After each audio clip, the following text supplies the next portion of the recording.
Hari ini kita akan belajar bersama-sama dari eksposisi Rut.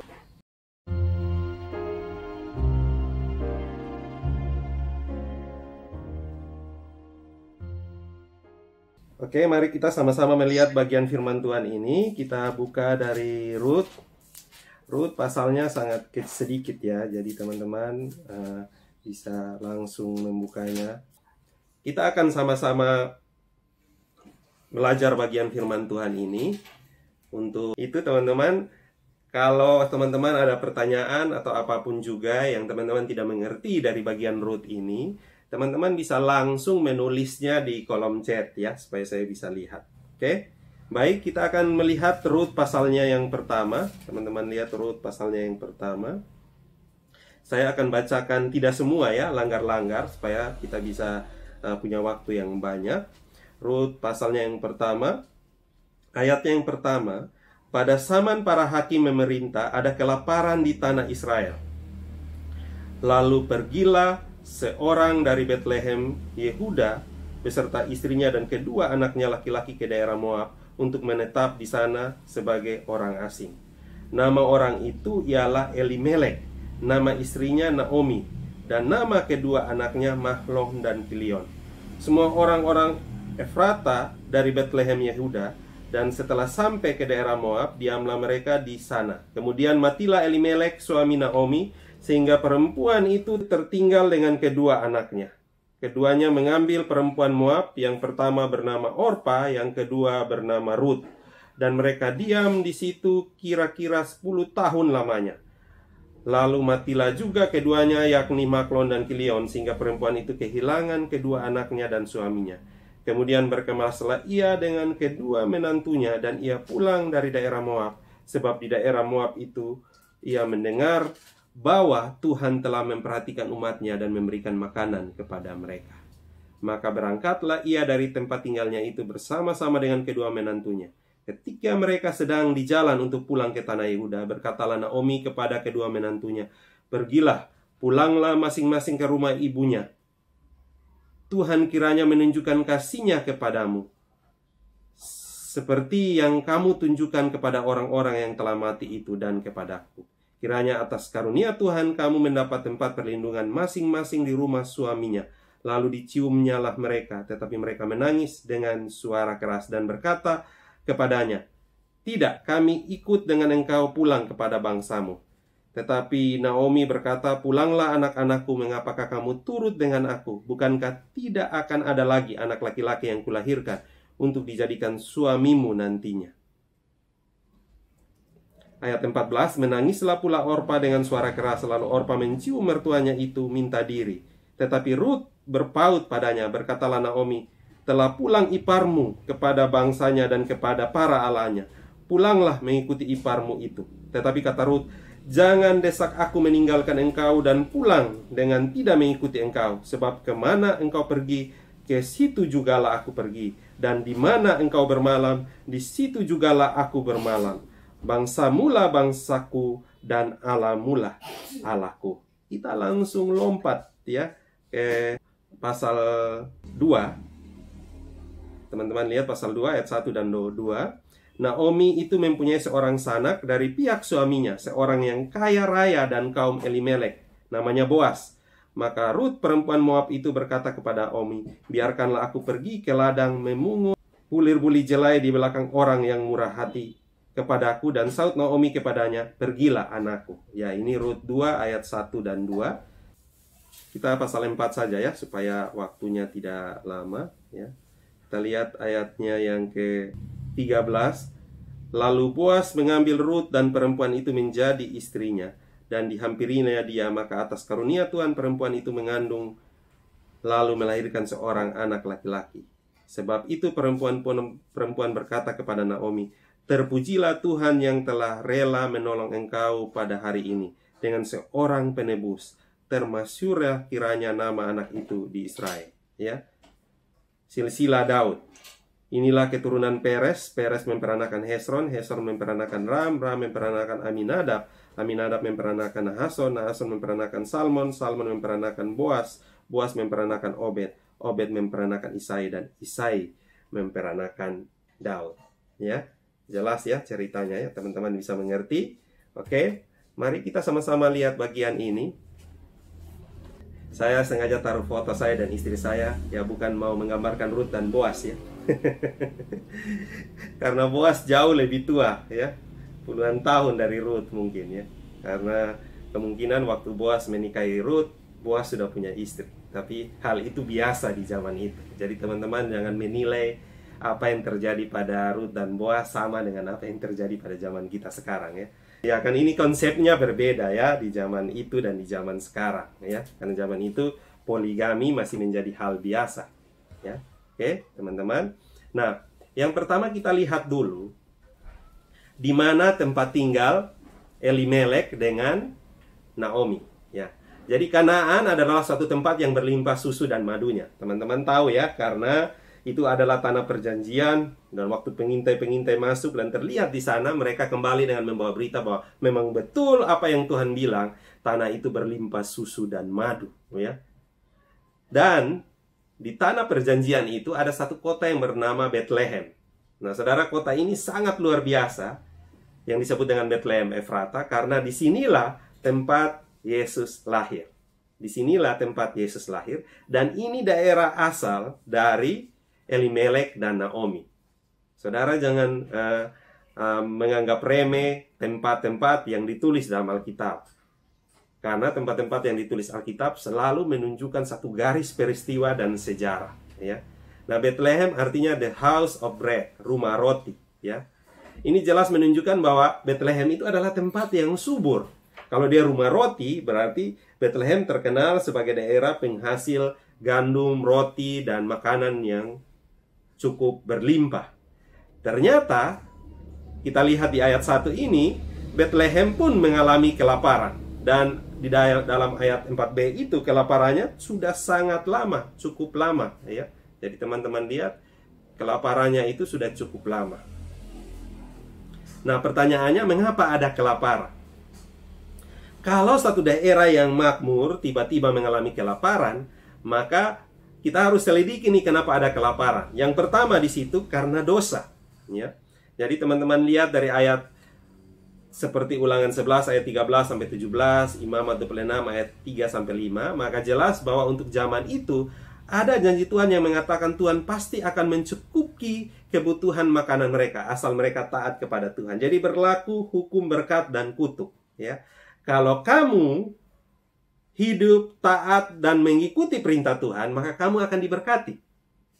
Tetapi kalau kamu hidup menjauhi Tuhan, menyembah berhala-berhala, maka kamu akan masuk di dalam hidup yang penuh kutukan. Jadi itu yang terjadi. Dalam ayat 1 dikatakan bahwa itu terjadi pada zaman hakim-hakim. Terjadi pada zaman hakim-hakim. Kalau saudara membaca kitab Hakim-Hakim, maka saudara akan melihat dua hal yang menonjol. Ada suatu siklus yang terjadi berulang-ulang. Jadi kalau baca kitab Hakim-Hakim itu ada banyak hakim yang selalu muncul. Kenapa? Setelah zaman Yosua, mereka tidak punya kepemimpinan. Mereka mengalami lost generation. Jadi semua bangsa Israel setelah zaman Yosua, mereka hidup semaunya. Suku-suku menjadi terpisah-pisah. Jadi kalau saudara membaca Hakim-Hakim, tidak semua hakim-hakim memimpin di zaman yang berturut-turut. Jadi bisa jadi ada satu hakim memimpin di dua suku, ada hakim yang lain memimpin di suku lain. Jadi saudara jangan berpikir bahwa itu hakim-hakim itu berturut-turut, ya. Bisa mengerti maksudnya, ya.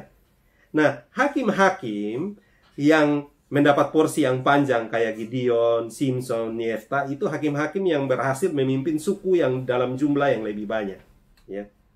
Makanya kenapa cerita tentang mereka mendapat porsi-porsi yang panjang dan memang mereka melakukan hal-hal yang luar biasa, ya. Nah, hakim-hakim yang pendek biasanya hanya memimpin beberapa suku atau satu suku saja. Nah, di zaman itu terjadi siklus yang luar biasa, siklus berkat dan kutuk atau Deuteronomis ini terjadi. Jadi kalau pada saat bangsa itu percaya kepada Tuhan, maka siklusnya tuh akan naik. Siklusnya akan naik. Tapi pada saat mereka tidak percaya kepada Tuhan akan turun. Jadi kalau di gambar grafik tuh kayak gelombang. Jadi pada saat mereka lagi hidup aman dan mereka sungguh-sungguh percaya kepada Tuhan, mereka itu naik. Imannya naik, kemakmurannya juga naik, ya, kesatuan bangsanya juga naik, ya. Tetapi pada saat mereka tidak percaya kepada Tuhan lagi, itu menurun. dan Tuhan mengizinkan mereka untuk dijajah oleh bangsa-bangsa yang di sekitarnya, terutama bangsa Filistin, ya. Jadi bangsa Filistin yang berada di sekitarnya itu selalu dipakai Tuhan untuk menjajah bangsa Israel. Jadi mereka turun dan sampai ke dasar di mana mereka dijajah oleh bangsa lain, dan mereka akan berteriak, Tuhan tolong, maka Tuhan akan bangkitkan satu hakim. Jadi begitu modelnya, turun naik, ya. Sebenarnya gambaran dari hakim-hakim ini juga gambaran kita sekarang. Pada saat hidup enak, aman, lupa Tuhan.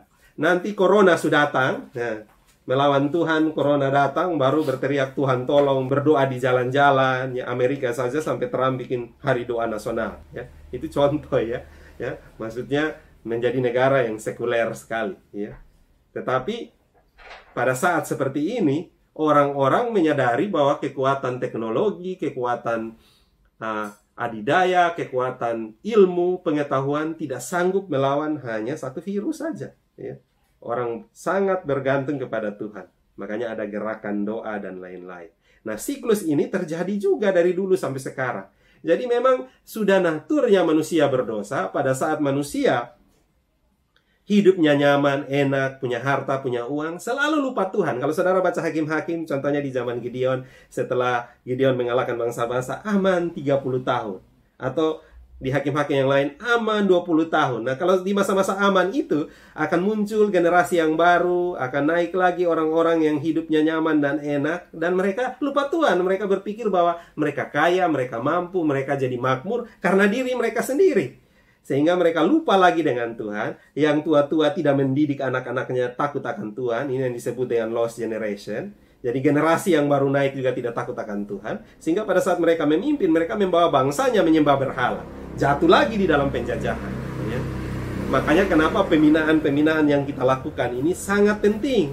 Kenapa? Karena kalau generasi yang sekarang tidak dididik untuk mencintai Tuhan, takut Tuhan, maka ke depan mereka akan jadi pemimpin-pemimpin yang membawa bangsa, orang-orang yang dipimpinnya untuk tidak mencintai Tuhan lagi.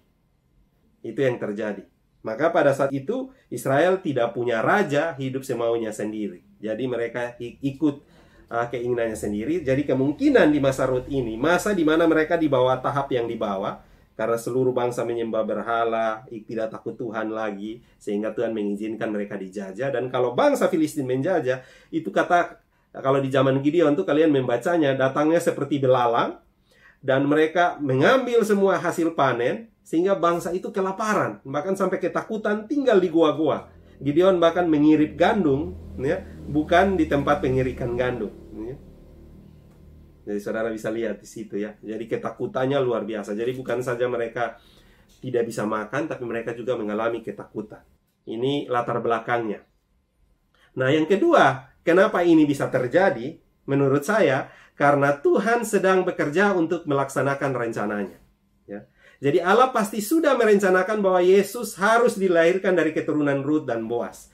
Nah, banyak orang yang bertanya, kenapa ini perempuan janda, perempuan Moab yang notabene bukan bangsa Yahudi, yang harusnya tidak dinikahi oleh anak-anak Naomi, kok masuk jadi satu judul kitab ya?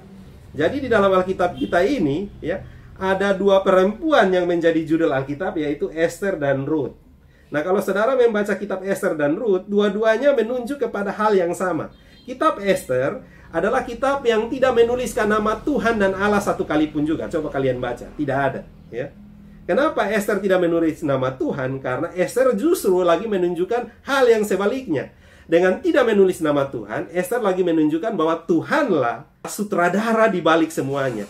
Tuhanlah yang mengatur alur hidup bangsa Israel dan alur hidup Esther dan Mordekai, Haman, raja yang ada pada saat itu, dan seluruh bangsa Yahudi yang ada pada saat itu. Kalau saudara lihat kitab Esther, itu adalah gambaran providensia, pemeliharaan, penyertaan Tuhan yang luar biasa, menyelamatkan umatnya dari kekejaman Haman, menyelamatkan umatnya yang dipersiapkan untuk kembali ke tanah perjanjian.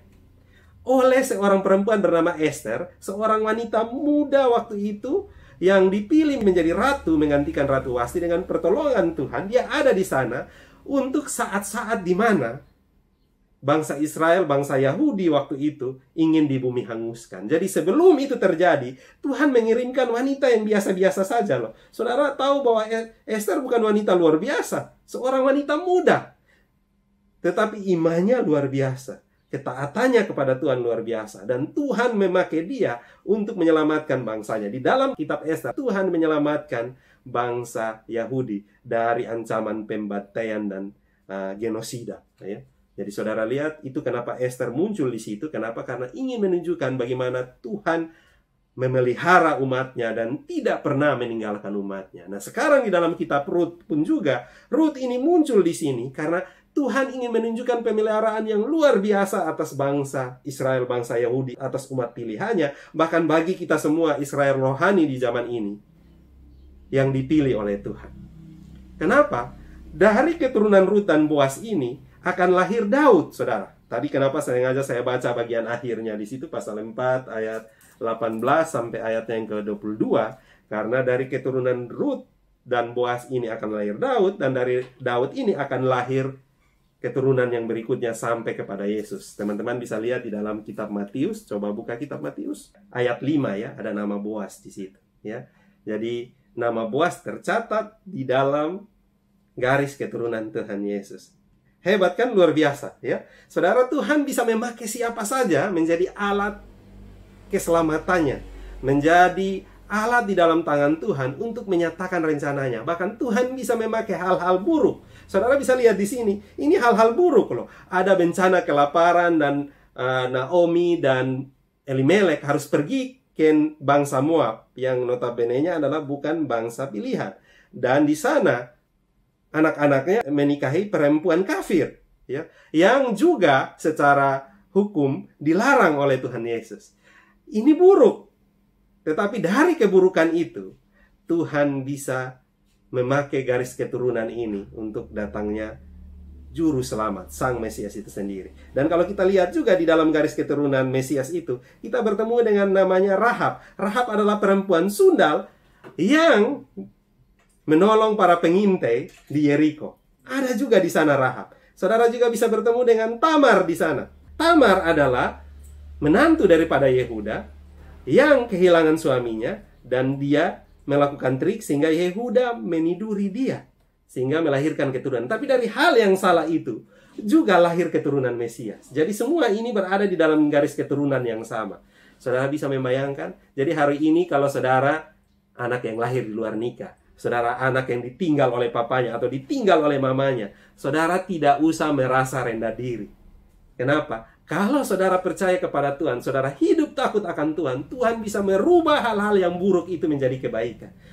Yesus saja kalau lihat garis keturunannya, ada berdarah-darah, ada datang dari perempuan kafir, ada datang dari perempuan sundal, ada datang dari hasil persinahan yang tidak diizinkan oleh Tuhan. Tapi dari lahir di situ lahir Mesias loh. Kenapa Tuhan men-setting hal ini terjadi? Kenapa Tuhan ingin menunjukkan bahwa Tuhan bisa memakai siapa saja? Otoriti daripada Allah, kedaulatan daripada Allah adalah haknya sendiri untuk memakai siapa saja dan untuk mengatur sejarah. Karena Allah lah yang berkuasa, Allah yang berdaulat. Jadi saudara hari ini jangan merasa rendah diri kalau hari ini saudara lahir dari situasi yang buruk, dari keluarga yang buruk, keluarga yang suka berkelahi. Di dalam keluarga sekali banyak saudara-saudara kalian yang hidupnya tidak benar, ya. Tidak masalah. Kenapa? Selama saudara menyerahkan diri, takut akan Tuhan, dijamin Tuhan akan pakai saudara. Kalau Mesias saja lahir dari keturunan, garis keturunan yang banyak buruk-buruknya, kenapa kita tidak? Ini berita penghiburan yang luar biasa loh buat kita di zaman sekarang. Artinya Tuhan bisa memakai hal-hal buruk demi kemuliaannya. Tuhan bisa merubah bencana menjadi kebaikan. Tuhan bisa merubah hal yang menurut orang lain itu nestapa menjadi hal yang indah dan mulia, ya. Dan ini terjadi di dalam peristiwa Rut. Oke, kita lanjutkan lagi, ya. Nah, ada hal-hal yang benar yang tidak mereka lakukan, ya. Kenapa waktu itu Elimelek dan Naomi pergi ke negeri Moab? Yang pertama, kita tidak melihat bahwa mereka berdoa. Jadi mereka tidak berdoa lebih dahulu untuk meminta pimpinan Tuhan. Harusnya pada saat mereka menghadapi situasi yang krisis dan genting seperti ini, mereka bertanya dulu kepada Tuhan. Mereka berdoa dulu meminta pimpinan Tuhan. Bisa lihat di dalam 1 Samuel 23 ayat 1-13, bagaimana Daud meminta pimpinan Tuhan di dalam setiap langkahnya. Kenapa Daud menjadi pemimpin yang luar biasa hebat? Kenapa? Karena dia selalu bertanya kepada Tuhan, membangun relasi dengan Tuhan. Makanya dia dikatakan orang di samping hati Allah, orang yang begitu dekat dengan Tuhan. Makanya saudara lihat Mazmur, hampir semuanya ditulis oleh Daud karena lahir dari relasi-relasi pribadinya dengan Tuhan. Berada di padang penggembalaan, dia tulis, berkejar-kejar oleh Saul, dia tulis semuanya. Bahkan pada saat dia jatuh di dalam dosa dengan Betseba, ditulis Mazmur 51. Jangan ambil romo daripadaku. Setiap hari Daud bangun, dan kalau saudara membaca Mazmur, Daud katakan, Tuhan bertatalah di pintu bibirku, supaya apa yang aku sampaikan, apa yang aku katakan tidak menyebabkan dosa, saudara. Jadi hidupnya begitu baik dan begitu luar biasa di dalam relasi dengan Tuhan. Kenapa? Karena dia membangun relasi di dalam doa-doa kehidupan pribadi dengan Tuhan. Pertanyaannya, apakah saudara punya HPDT yang baik dengan Tuhan? Bible reading saudara jalan, saat teduh saudara jalan, PA saudara jalan atau tidak? Dan apakah PA saat teduh, persekutuan saudara itu merubah hidup saudara atau tidak? Itu yang paling penting. Saya kadang-kadang bingung, kenapa orang-orang di dalam persekutuan pun sulit untuk berubah, ya? Masih berpikir seperti orang duniawi. Orang-orang di dalam Tuhan, mindsetnya, worldview-nya, perspektif berpikirnya harus berpikir di dalam kacamata Allah. Bahwa Allah tidak pernah meninggalkan umatnya, Allah selalu menyertai mereka. Sehingga kita harus bergantung penuh kepada Tuhan. Yang kedua, kita bisa melihat di sini, bagian berikutnya, mereka tidak melakukan introspeksi. Kalau mereka tahu bahwa kesukaran yang ada itu disebabkan oleh dosa, ya, harusnya mereka minta ampun kepada Tuhan, ya. Kalau saudara lihat contoh waktu Yosua memimpin bangsa Israel dikalahkan oleh Ai, Tuhan menunjukkan dosa itu, ya. Dan mereka harus membereskan dosa itu di hadapan Tuhan. Sama juga waktu Akan mengambil barang-barang yang harusnya di bumi hanguskan dan dia menyembunyikan sebagian barang-barang yang ada, dan bangsa Israel menerima akibatnya. Mereka memeriksa sampai menemukan Akan, sehingga penyucian itu dilakukan, saudara. Nah, Elimelek sendiri berarti my God is king, Allahku adalah raja. Tetapi kenyataannya hidupnya tidak sesuai dengan namanya sendiri. Sebagai pemimpin keluarga, dia harusnya menjadi imam yang melakukan semua hal itu. Berdoa, melakukan introspeksi, membawa keluarganya untuk takut akan Tuhan. Tetapi justru dia membawa keluarganya pergi ke negeri asing yang dilarang oleh Tuhan. Akibatnya adalah apa? Elimelek meninggal. Jadi saudara, hati-hati, saudara. Kenapa di zaman itu berlaku hukum berkat kutuk, gigi ganti gigi? Kalau saudara salah, maka saudara akan menerima akibatnya. Ini yang justru mereka lakukan, justru mereka pergi ke Moab. Mereka meninggalkan tanah Kanaan, tanah perjanjian, dan pindah ke negeri yang harusnya mereka tidak pergi. Kemungkinan mereka bisa pergi ke daerah lain di Israel, ya. Ada kemungkinan mereka adalah orang kaya, sehingga mereka tidak tahan terhadap penderitaan dan mereka lalu pindah. Kenapa saya katakan begitu? Karena setelah Naomi pulang pun juga harta mereka masih tersisa untuk ditebus oleh Boaz, ya. Jadi biasanya kalau kita hidupnya sudah nyaman, enak, ya, tidak mau menderita, tidak mau meninggalkan zona nyaman, ya, tidak mau hidup susah, tidak mau membayar harga. Saya khawatirkan di dalam pelayanan juga begitu, ya. Pelayanan yang tidak mau ditegur, pelayanan yang tidak mau dibentuk, biasanya pelayanan-pelayanan ini tidak akan terlalu berkembang. Kenapa? Karena pelayanan-pelayanan ini hidup di dalam zona nyaman. Padahal sebagai umat Tuhan kita dipanggil untuk berani tampil beda, dare to be a different, ya. Judul kalian fighter, berani fight, ya. Tapi mental fight itu harus muncul dengan kita yang punya keterbukaan, hati yang mau dibentuk, hidup yang bertanggung jawab, berintegritas, dan mau diarahkan oleh kebenaran firman Tuhan. Walaupun nama Elimelek, God is the king, Tuhan adalah raja, tetapi dia tidak menempatkan Tuhan sebagai raja di dalam hidupnya. Dia lebih takut kehilangan kenyamanan, ya, sehingga dia pergi ke negeri Moab.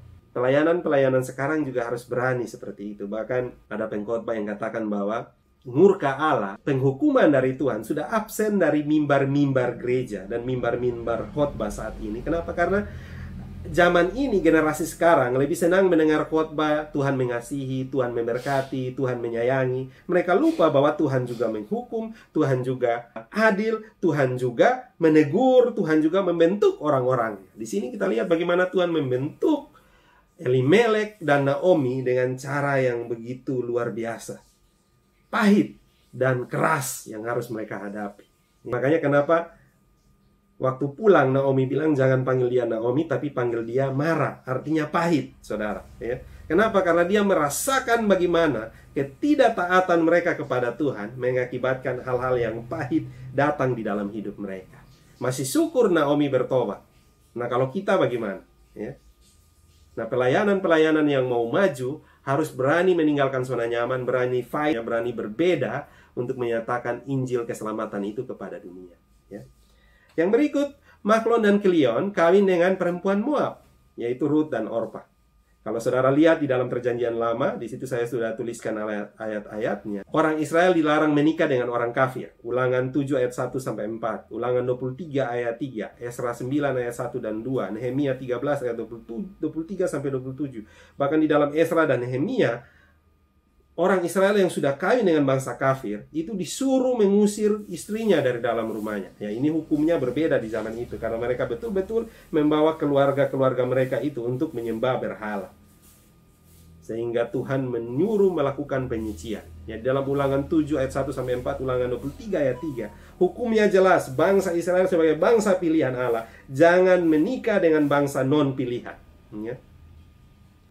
Apakah itu hanya berlaku di zaman Perjanjian Lama? Saudara bisa lihat di dalam 2 Korintus 6 ayat 14. Tuhan bilang apa? Jangan menikah dengan orang-orang yang tidak seimbang. Bahkan bukan saja agama Kristen, tapi yang tidak sungguh lahir baru di dalam Tuhan. Karena terang tidak mungkin bersatu dengan gelap. Jadi batasannya sangat jelas. Tapi saudara dilihat, walaupun mereka melakukan kesalahan, Tuhan memakai itu untuk mendatangkan hal-hal yang baik. Tetapi yang terjadi adalah apa? Hukuman Tuhan jelas. Mahlon mati, Kilion juga mati, Elimelek juga mati. Jadi semua laki-laki di dalam keluarga itu diambil oleh Tuhan. Yang tersisa cuma perempuan-perempuan. Ya, yang laki-laki di sini hati-hati ya. Ya, kalian jadi imam, kalian menjadi orang yang menafkahi keluarga, harus sungguh-sungguh takut akan Tuhan. Yang laki-laki di sini ada banyak kok ini. Saya mau dengar suara laki-laki. Halo laki-laki. Halo, Pak. Ini pelajaran penting buat kita semua sebagai laki-laki, ya. Bahwa kitalah orang yang harus membawa keluarga kita di dalam pengambilan keputusan-keputusan dan membawa keluarga kita untuk takut akan Tuhan. Jadi keputusan-keputusan yang kita buat harus di dalam perspektif Allah, di dalam kacamata Allah, dan harus sesuai dengan kebenaran firman Tuhan. Yang perempuan-perempuan, kalau ceritanya begini, maukah kalian memilih orang yang tidak takut Tuhan? Bagaimana dia mengambil keputusan di dalam keluarga kalian? Bagaimana dia memimpin keluarga kalian? Bahaya sekali, bukan? Ya. Jangan tunggu sudah dapat hukuman baru bertobat, karena kadang-kadang hukumannya, kadang-kadang pembentukan Tuhan itu keras. Seperti emas yang dipanaskan. Untuk mendapatkan yang murni kan harus di dalam panas yang tinggi. Seperti seorang penjunan yang membentuk guci keramik, dia harus membentuk, kadang dihancurkan lagi untuk jadi yang baik. Karena itu belajar taat, ya, belajar taat. Nah, kita lihat di sini ada. Nah, kalau kita lihat di bagian ini, mungkin sekali mereka mau menetap di Moab, ya. Kalau kita lihat di sana, ya. Memang mereka hanya ingin tinggal di Moab untuk sementara, tetapi kalau di situ dikatakan untuk menetap di sana sebagai orang asing. Ya, untuk menetap di sana sebagai orang asing. Terjemahannya memang agak kurang tepat, tetapi kemungkinan besar ada rencana seperti itu. Jadi biasanya kalau kita sudah sampai satu daerah, sudah kerasan, mau pulang lagi, sudah ke palang tanggung. Nah, saudara, saya mau berbicara tentang calling di sini, tentang panggilan. Kadang-kadang kita tidak menggumulkan panggilan kita dengan tepat, mau kerja di mana, tinggal di mana, menetap di mana. Nanti kita sudah mengambil keputusan yang salah. Umpamakan saudara sebenarnya ingin bekerja sebagai seorang tenaga kesehatan untuk melayani orang-orang yang membutuhkan, tapi saudara salah mengambil keputusan, saudara justru kerja di bank. Ya, saya tidak katakan pekerjaan di bank bukan panggilan Tuhan, tapi kalau saudara, ini contohnya ya.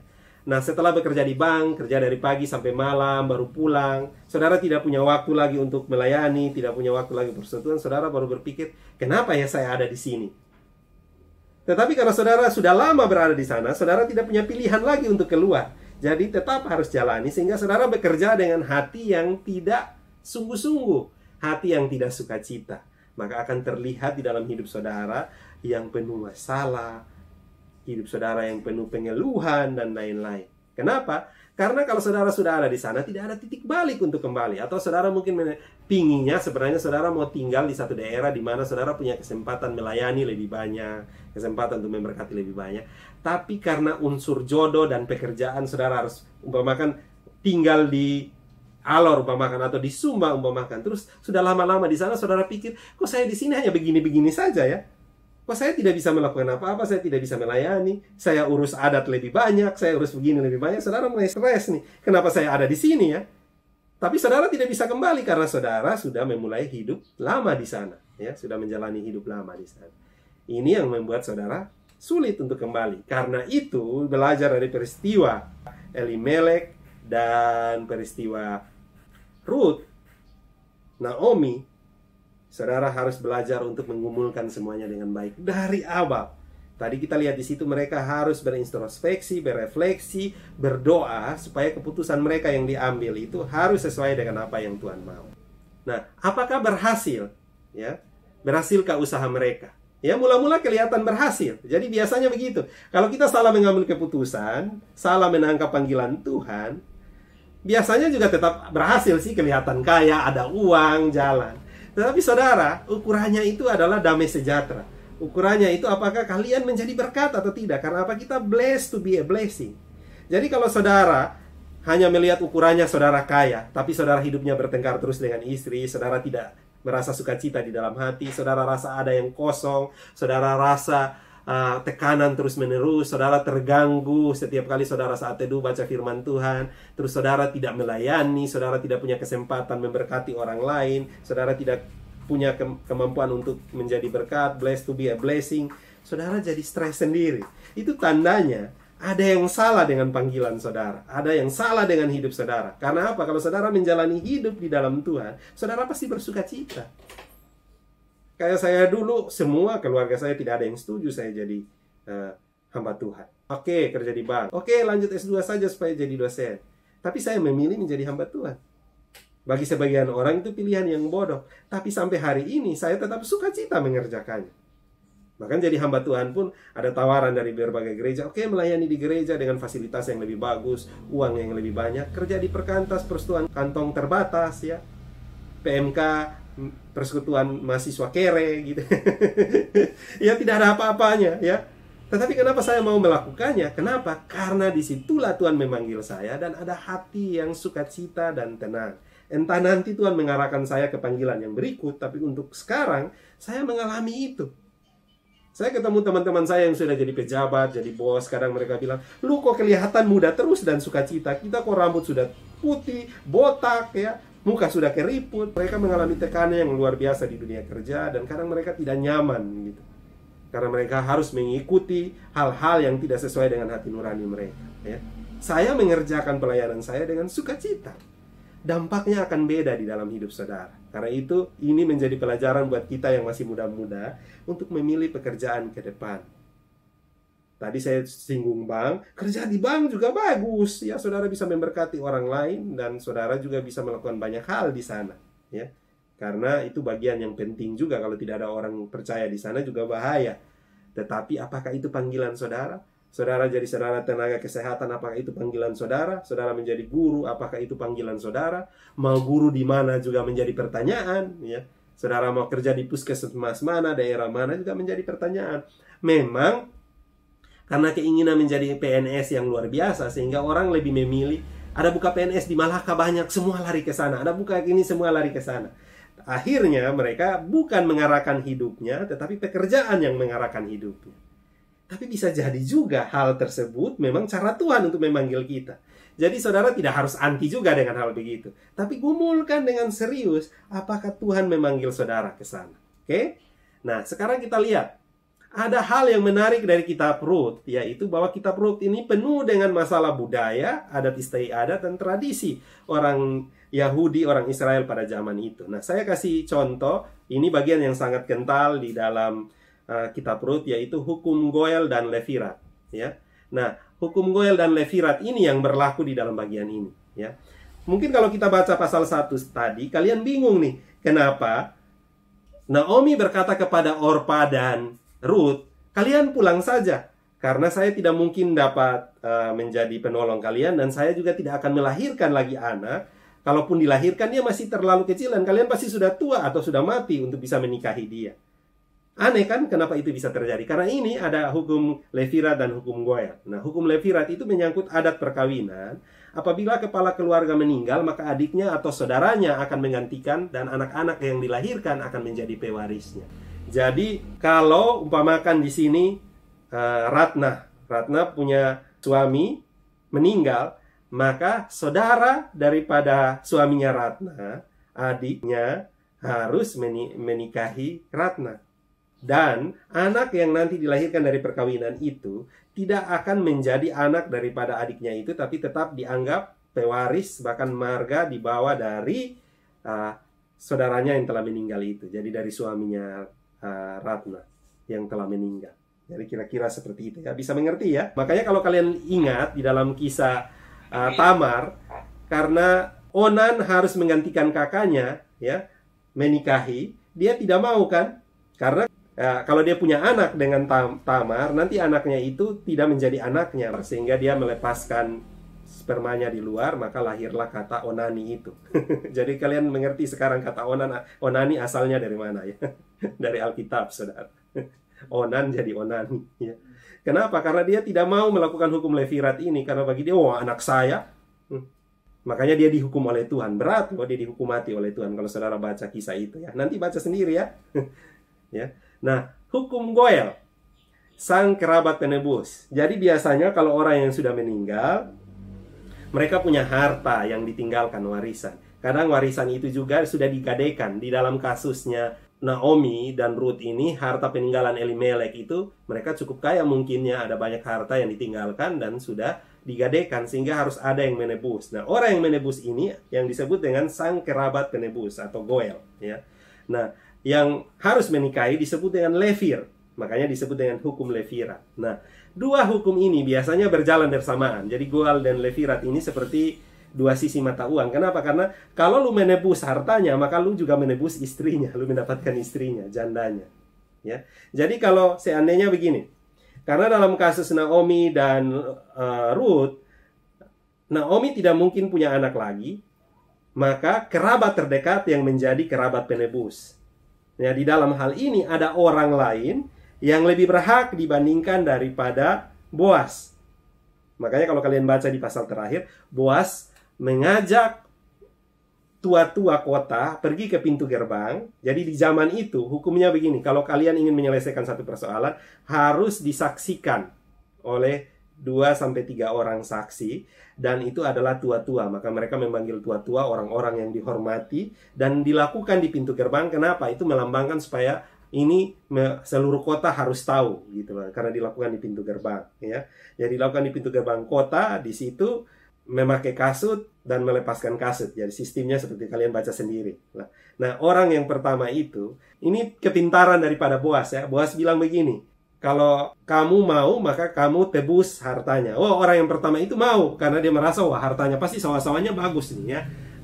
Ladang-ladang gandumnya bagus. Jadi dia mau tebus. Tetapi langsung dihadapkan juga, bukan saja Goel, tapi kepada Levirat. Ya. Maka Boas bilang, tapi kamu juga akan mendapatkan istrinya, jandanya, yaitu Ruth. Dan juga harus memelihara Naomi, kan sebenarnya Naomi lah hak langsung daripada harta tersebut.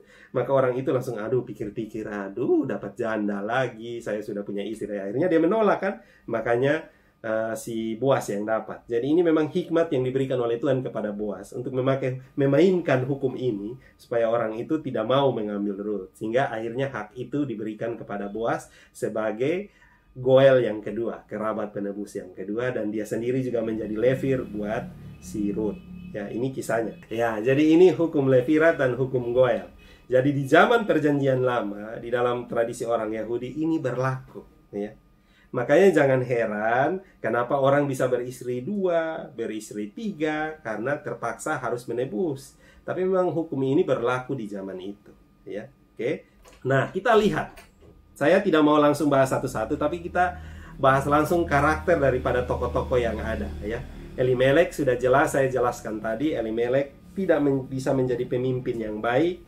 Dia membawa keluarganya pergi ke bangsa lain, dan dia tidak berdoa, dia tidak meminta pimpinan Tuhan, dia tidak berefleksi, ya. Walaupun namanya God is the King, sehingga akibatnya dia juga mendapat hukuman. Tetapi paling tidak Elimelek adalah seorang pemimpin yang mendidik keluarganya dan anak-anaknya untuk takut akan Tuhan. Kenapa saya berani jamin begitu? Karena istrinya Naomi akhirnya bertobat dan kelihatannya takut akan Tuhan. Dan Ruth bisa dibimbing di dalam keluarga, bisa mengenal Allahnya bangsa Israel. Itu artinya bahwa dia cukup mengerti, mendapat teladan dari keluarga Naomi. Jadi paling tidak itu terjadi di dalam keluarganya, ya. Nah, kita lihat karakter-karakter daripada Naomi. Yang pertama, Naomi itu orang yang menyadari kesalahannya di hadapan Tuhan, dan ia mau kembali ke Bethlehem sehingga menyebut dirinya Mara. Jadi begini loh, sejahat-jahatnya, sebesar-besarnya apapun kesalahan kita, yang Tuhan mau itu, maukah kita bertobat dan menyadari kesalahan kita. Itu yang paling penting. Saudara ingat Mazmur 51, Daud ditegur oleh Nathan dengan memakai contoh ada orang yang punya hewan ternak domba yang satu saja, tetapi itu pun diambil oleh orang kaya, dan Daud bilang itu orang harus ditangkap dan dihukum. Dan Nabi Nathan langsung menunjuk kepada Daud, itu kamu, ya. Kamu mengambil istri Uria Betseba, ya, dan menikahinya, menidurinya, ya, berzina dengan dia. Apa yang terjadi di dalam Mazmur 51? Daud bertobat di sana, ya, dan kisah pertobatan Daud itu digambarkan dengan luar biasa. Jadi kita lihat bahwa di sepanjang sejarah banyak orang-orang besar pun juga jatuh di dalam dosa, tetapi Tuhan mau memakai mereka. Jadi bukan seberapa besar kita menunjukkan kehebatan kita, tapi seberapa besar kita mau menintrospeksi diri kita, menyadari kesalahan kita, dan menggunakannya untuk berubah di hadapan Tuhan. Dan itu yang dikatakan oleh Naomi, sehingga dia menyadari kesalahannya. Dia menyadari bahwa ada begitu banyak hal pahit yang terjadi karena mereka tidak taat kepada Tuhan. Maka dia bilang, jangan panggil aku Naomi, tapi panggil aku Mara, ya. Saudara, jangan izinkan saudara jadi Mara dulu baru bertobat, ya. Dari sekarang kalau saudara punya kesalahan, akui di hadapan Tuhan. Kalau saudara punya kesalahan dengan orang lain, bicara dengan dia. Minta pengampunan dari Tuhan. Minta perdamaian. Saudara, itu jauh lebih baik, ya. Yang berikut, penuh kelemah lembutan.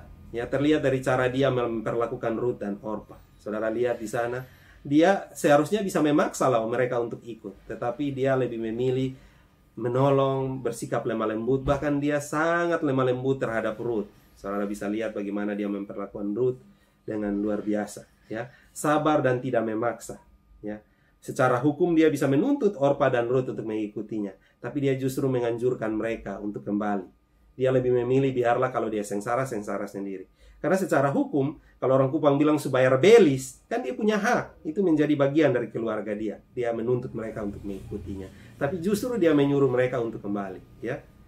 Sangat bergantung kepada Tuhan, ya.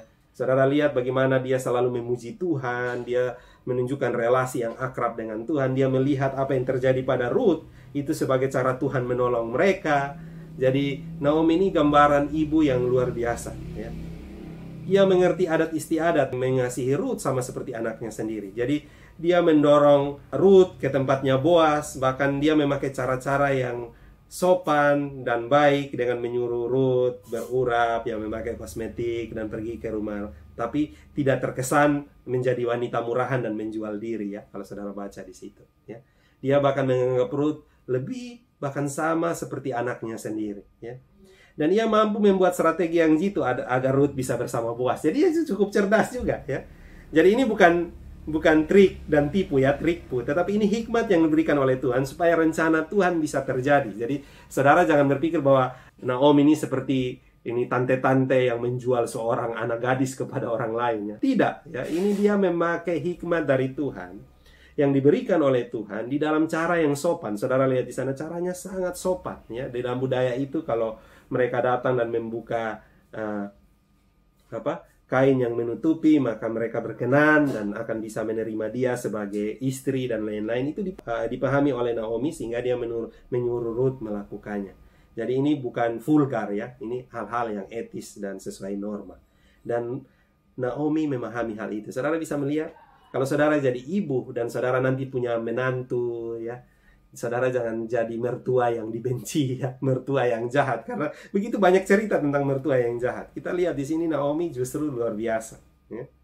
Saya belajar dari mama saya waktu saya bawa istri saya. Wah, dia sangat mengasihi istri saya. Bahkan dia menempatkan diri sebagai orang yang diatur oleh istri saya. Jadi dia mengatakan bahwa sekarang kamu yang sudah menjadi ibu di dalam rumah ini, maka kamu yang akan mengurus. Maka mereka berdua kompak sampai mama saya meninggal, ya. Kutekan sama-sama, melakukan banyak hal sama-sama, dan mereka penuh dengan sukacita. Nah, kalau saudara punya menantu nanti, kalau sudah tua, ya, saudara juga harus bersikap yang baik seperti Naomi, ya. Oke, yang berikut Orpa. Orpa tidak mau bayar harga, lebih memilih kenyamanan, zona nyaman, ya. Dia tidak mau pergi. Bahkan jelas sekali dia tidak setia kepada Tuhan. Semula dia sudah belajar Tuhannya Israel itu yang seperti apa, tapi begitu dia pergi, ya, dia disuruh pergi, pertama memang masih bertahan, kelihatannya baik, ya. Jadi Orpa ini gambaran kita yang tiap hari masuk gereja, yang Kristen KTP, ya, kelihatannya percaya Tuhan. Tapi begitu tantangan datang, di perhadapan dengan tantangan, bangun lari semua, ya. Di pelayanan juga banyak, mau jadi badan pengurus, mau jadi panitia, tapi begitu ada masalah mengundurkan diri. Nah, ini menunjukkan bahwa tingkat kesetiaan, bahkan mungkin kita tidak sungguh-sungguh lahir baru di dalam Tuhan. Nah, Orpa seperti itu. Dia lebih memilih, karena waktu itu Naomi bilang, pulanglah kepada alammu. Jadi sama saja dengan di sini Orpa memilih untuk kembali kepada alam mereka, karena mereka menyembah ilah-ilah lain selain Tuhan, ya, bangsa kafir. Yang ketiga, ia lebih takut kehilangan harta, kesenangan, dan keluarga daripada Tuhan. Kalau seandainya dia ingin membayar harga, dia tentunya mau ikut dengan Naomi, tetapi dia lebih memilih kembali ke keluarganya. Karena apa? Dia takut kehilangan kesenangan, harta, keluarga. Seringkali harta, kesenangan, keluarga itu bisa menjadi berhala di dalam hidup kita untuk mengikuti Tuhan, menghalangi langkah kita untuk mengikuti Tuhan, ya. Apalagi saudara yang masih muda, mimpinya jadi kaya raya, ya. Bisa jadi saudara lebih memilih harta daripada mengikuti Tuhan. Harusnya harta itu adalah berkat, hanya alat yang diberikan oleh Tuhan untuk semakin kita memuliakan Tuhan. Nah, Orpa membuktikan bahwa dia adalah fans, ya, bukan seorang pengikut yang setia. Coba kalau kalian baca buku Not a Fan, ya, saudara akan tahu perbedaan antara fans dan pengikut yang sesungguhnya. Banyak dari kita kadang-kadang seperti fans. Coba kalau saudara fans sebuah grup musik, ya, saudara pengikut BTS, ya, saudara pengikut Blackpink, ya. Kalau saudara jadi pengikut kan bisa histeris tuh. Kalau saudara ikut konsernya bisa sampai pingsan, ya. Ya, itu fans seperti itu. Tapi apakah saudara mau mati buat dia? Belum tentu, ya. Saudara mau mengikuti semua perilakunya? Belum tentu, ya. Saudara mau kasih keluar uang lebih banyak lagi buat dia? Juga belum tentu, ya. Saudara mengikuti doktrin-doktrinnya? Belum tentu. Nah, saudara harus sungguh-sungguh menjadi pengikut Tuhan kalau saudara mau melayani dia. Saudara mau sungguh-sungguh menjadi orang-orang percaya. Kalau tidak, saudara hanya sebatas fans. Kalau saya mengkhawatirkan di dalam banyak persekutuan dan gereja kita sekarang, lebih banyak fans daripada pengikut teguh, pengikut yang setia kepada Tuhan. Dan itu yang sangat berbahaya. Nah, Orpa adalah gambaran generasi milenial yang tidak takut Tuhan, ya. Jadi Orpa ini adalah gambaran kita sebenarnya. Umumnya kita seperti Orpa lah. Kalau ikut Tuhan, wah, pertama semangat, saya mau, saya siap, ya. Sama seperti Petrus yang bilang, saya siap mati bersama-sama dengan engkau, ya. Tapi Tuhan bilang, sebelum ayam berkokok, engkau telah menyangkal aku 3 kali. Jadi mulut lebih cepat, ya. Begitu berhadapan dengan tantangan, masalah, ini belum berhadapan loh, baru diperhadapkan saja, sudah takut duluan, sudah keder duluan, ya. Saya harap kalian mahasiswa, badan pengurus yang ada juga jangan jadi generasi yang berada dalam zona nyaman, mental penakut, ya, tidak berani mengambil keputusan untuk mengikuti Tuhan, tidak berani bayar harga, maka kalian akan menjadi generasi Orpa yang baru, ya. Saya berharap generasi yang seperti ini tidak ada lagi, ya. Yang berikut kita lihat Boas, ya. Ini adalah orang yang takut akan Tuhan. Ini orang bilang suami idaman, ya. Saudara lihat bagaimana dia memperlakukan Rut. Begitu dia tahu Rut itu siapa, dia bilang terpujilah Tuhan, ya. Jadi dia betul-betul memuji Tuhan di dalam semua hal. Tidak heran kenapa Boas menjadi orang kaya, ya. Kenapa? Karena dia orang yang takut Tuhan, ya. Orang yang ikut Tuhan diberkati oleh Tuhan, dan hartanya juga tidak digunakan buat dirinya sendiri. Saudara bisa lihat, dia penuh kasih dan kemurahan dan baik hati.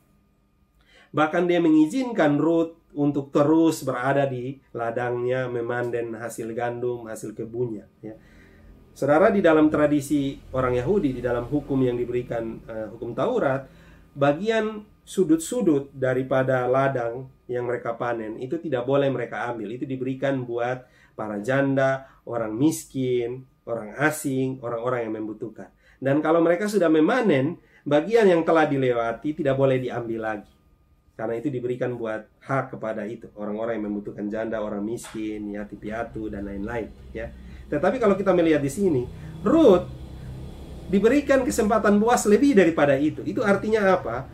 Boas bukan saja menaati hukum itu, tapi dia memberi lebih daripada yang harus dia taati. Ada yang bilang ini karena Boas share duluan, sejati cinta duluan. Sama sekali tidak. Kalau kita lihat di sini, Boas tidak ada pikiran mesum seperti kebanyakan laki-laki. Tetapi dia di sini justru karena hatinya baik, dan dia, Alkitab katakan, dia telah mendengar bagaimana perbuatan Rut terhadap Naomi, kerabatnya. Karena dia kerabatnya Elimelek, berarti Naomi adalah kerabatnya. Dia bersyukur kepada Tuhan, kok ada perempuan yang sehebat Rut, ya, berani meninggalkan keluarganya, jalan kaki begitu jauh. Saudara tahu bisa ada penyamun dan lain-lain dari Moab menuju Bethlehem, itu perjalanannya puluhan mil, saudara, ya. Dia mau menempuh itu, dia mau meninggalkan keluarganya dan datang ke negeri yang dia tidak tahu sama sekali apa yang akan terjadi. Bahkan tidak ada jaminan di sana mereka bisa hidup, karena mereka sudah puluhan tahun ada di sana, ya. Dan kembali ke tanah yang dia tidak kenal dan tidak lahir di sana. Tapi dia mau. Itu membuat Boas memuji Tuhan karena ada perempuan yang baik hati seperti itu. Ini juga menunjukkan bahwa Boas adalah laki-laki yang baik hati, ya. Orang yang berpegang teguh pada firman, bahkan mempraktekkan lebih dari yang diminta. Saudara lihat, ya. Dia melakukan lebih daripada yang Alkitab itu minta. Harusnya kita sebagai orang-orang percaya, ketaatan kita dibuktikan dengan perbuatan bahkan lebih dari yang seharusnya diminta. Jadi kalau mau bilang kasih persembahan, ya, saudara jangan hanya berpikir perpuluhan. Alkitab mengajarkan di dalam perjanjian baru, persembahkanlah seluruh hidupmu, totalitas hidupmu. Jadi harusnya bisa memberi lebih dari perpuluhan.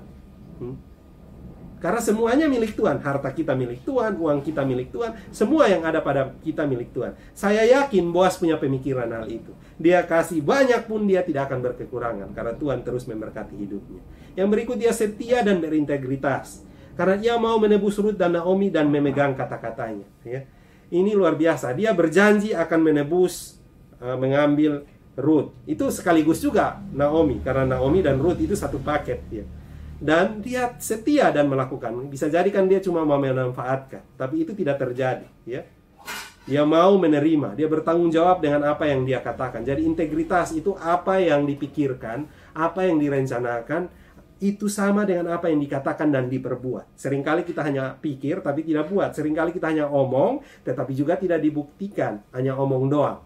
No action, talk only. Tetapi kalau Boas, dia berpikir dan melakukan, ya. Dia bertanggung jawab karena mau menerima Rut. Ia sopan, beretika dan bermoral. Kalau seandainya saja Boas mau mengambil keuntungan dari janda, bisa. Karena janda pada saat itu juga reputasinya buruk. Saudara bisa membayangkan, ya, pada saat Naomi dan Rut melangkah memasuki kota Bethlehem, pasti perempuan-perempuan lagi bergosip, jaga lupung suami, ini ada perempuan-perempuan janda datang, ya. Dan laki-laki yang melihat bisa memanfaatkan situasi itu. Tetapi yang terjadi, walaupun Rut datang ke tempatnya Boas, dia bisa memanfaatkan kesempatan itu untuk melakukan hal-hal yang tidak bermoral. Tetapi Boas tetap menjaga kesopanan. Saudara, carilah suami, pacar yang seperti ini, yang menjaga kehormatanmu, yang bermoral baik, yang beretika, sopan, yang menghargai keluarga, ya, mencintai kamu sekaligus orang tuamu, ya. Dan semua hal yang dilakukannya didasarkan kepada prinsip-prinsip Alkitab. Ini yang ditunjukkan oleh Boaz, betul-betul laki-laki idaman, ya. Pemimpin yang baik dan kepala keluarga yang diberkati. Saudara lihat, pekerja-pekerjanya taat kepada dia, ya. Artinya dia mengatur keluarganya, pekerjaannya dengan baik, ya. Dia dihormati sehingga hidupnya betul-betul dilimpahi, ya. Jadi gambaran Boaz ini adalah gambaran Allah, hati Bapa, providensia Allah kepada manusia, di mana Tuhan memakainya untuk menggambarkan sifat Allah yang memelihara dan menyertai umat yang dikasihinya, ya. Oke. Gambaran providensia Allah kepada manusia, di mana Tuhan memakainya untuk menggambarkan sifat Allah yang memelihara. Jadi saudara, Tuhan tidak pernah meninggalkan umatnya. Walaupun sudah buat salah, asalkan saudara kembali kepada Tuhan, Tuhan tidak pernah meninggalkan. Saudara bisa membayangkan, Ruth itu pergi secara acak ke ladang, ya. Pertama kali dia pergi kan bukan atas suruhan Naomi, dia acak saja. Tetapi pada saat dia datang, kebetulan dia berada di tempatnya Boaz. Saudara lihat kalau saudara baca kitab Rut, ya. Tuhan mengatur yang kebetulan. Bagi manusia itu kebetulan, tapi di dalam Tuhan itu tidak ada yang kebetulan. Tuhan tidak kaget dia ada di sana. Hari ini saudara berada di FKM. Bagi saudara mungkin karena saudara tes, ya, SBMPTN atau SMPTN, saudara lulus di sana. Tetapi bagi Tuhan itu bukan kebetulan. Tuhan sudah menempatkan saudara di sana, dan ada rencana yang indah yang Tuhan mau pakai saudara. Persoalannya saudara menyadari itu atau tidak. Ke depan saudara mau pakai rencana-rencana yang indah dalam saudara untuk menunjukkan bahwa ada providensia Allah yang dinyatakan lewat hidup saudara bagi orang lain. Paling tidak keluarga saudara, orang-orang terdekat saudara, orang-orang yang saudara layani, gereja saudara, orang-orang yang akan saudara pimpin nantinya. Itulah yang Tuhan mau tunjukkan lewat Boaz, ya. Saudara, yang terakhir, Ruth adalah perempuan yang takut Tuhan. Terlihat dari pengakuan bahwa Tuhanmu adalah Tuhanku, Allahku adalah Allahmu, ya. Ruth adalah perempuan yang sungguh-sungguh takut Tuhan, ya. Saudara, dia berani berkata Allahku, Allahmu, ya. Allahmu adalah Allahku, itu luar biasa, ya. Kenapa? Karena bagi seorang yang akan meninggalkan keluarganya di zaman itu, Allah itu dianggap berlaku teritori. Makanya kalau satu bangsa mengalahkan bangsa lain, mereka menganggap Allah mereka lebih perkasa, ya. Tetapi hari ini kita belajar bahwa Ruth mengakui bahwa Allahnya bangsa Israel, Allah Yahweh itu adalah Tuhannya dia juga. Ini luar biasa. Jadi ini menunjukkan bahwa dia mengikuti Naomi bukan hanya karena dia tidak punya pilihan lain. Saudara harus tahu itu, karena Orpa bisa kembali. Bahkan waktu Naomi dan Ruth jalan, kan harta peninggalan mereka telah dapatkan, Ruth bisa kembali dan mengelola harta yang telah ditinggalkan itu. Tetapi dia lebih memilih mengikuti Naomi, bukan saja karena dia mencintai dan mengasihi Naomi, tetapi dia menganggap bahwa Tuhannya Naomi adalah Tuhan dia. Jadi dia belajar mau taat. Ini luar biasa. Bagi orang yang baru percaya kepada Tuhan, imannya luar biasa. Ia pemberani dan tidak kenal takut. Terlihat dari kerelaannya ikut Naomi. Saudara harus tahu bahwa perjalanan mereka berpuluhan-puluhan mil jauhnya. Zaman itu belum ada Gojek, Grab, dan lain-lain, ya.